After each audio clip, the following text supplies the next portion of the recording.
ইগলৰ 2024 বৰ্ষৰ নিবেদন পূৰ্ণদৈৰ্ঘ্যৰ নাটক আছুৰ তপন ডেকা ৰচনা আৰু আৰজু আমিনৰ সহযোগত পৰিচালনা 19 মে দেওবাৰে কলাক্ষেত্ৰত শ্ৰীমন্ত মাধৱদেৱৰ আন্তৰ্জাতিক প্ৰেক্ষাগৃহত মঞ্চস্থ হ'ব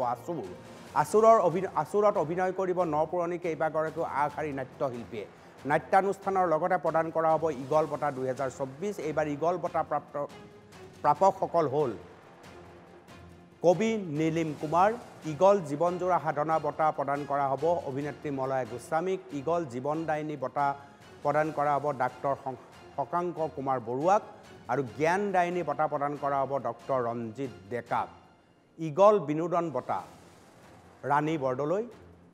দেওবাৰে সন্ধিয়া 5:55 অনুষ্ঠিত হ'ব এই অনুষ্ঠানত সকলোবোৰ উপস্থিতিৰ কামনা ইগল পৰিয়ালৰ। নমস্কাৰ ইগল পৰিয়ালৰ তৰফৰ পৰা সদৌতি নাট্যপ্ৰেমী ৰাইজলৈ আমি নমস্কাৰ জনাইছোঁ আৰু আপোনালোকক আমন্ত্ৰণ কৰিছোঁ অহাকালি দেওবাৰ শংকৰদেৱ কলাক্ষেত্ৰৰ মাধৱদেৱ আন্তৰ্জাতিক প্ৰেক্ষাগৃহলৈ আমি সন্ধিয়া 2024 চনৰ এই বৰ্ষৰ বঁটা প্ৰদান কৰিম লগতে আমি নিবেদন কৰিম এখন পৰিয়ালকেন্দ্ৰিক নাটক আৰজু আমিনৰ পৰিকল্পনা আৰু মোৰ নিজৰ নাটক এখন আছুৰ। নমস্কাৰ মই আৰজু আমিন কাইলৈ 19 মে ৰবিবাৰ শংকৰদেৱ কলাক্ষেত্ৰত মাধৱদেৱ প্ৰেক্ষাগৃহত আমাৰ ইগলৰ দ্বাৰা এখন নাট মঞ্চস্থ কৰা হ'ব আৰু নাটখন পৰিচালনা আৰু পৰিকল্পনা কৰিছে তপন ডেকাই আৰু মই তাতে পৰিকল্পনা কৰিছোঁ। আহক কালি নাটখন উপভোগ কৰোঁ আমি আটাই আপোনালোকৰ সহায় সহযোগিতা আমি একান্তভাৱে কাম্য কৰিলোঁ। ধন্যবাদ। মই পৰাগ শৰ্মা ইগল গুৱাহাটীৰ প্ৰযোজনাত আৰজু আমিনৰ পৰিকল্পনাত তপন ডেকাৰ ৰচনা আৰু পৰিচালনাত আছুৰ অহাকাইলৈ কলাক্ষেত্ৰ মাধৱদেৱ প্ৰেক্ষাগৃহত সন্ধিয়া 6 বজাত আহিব তালৈকে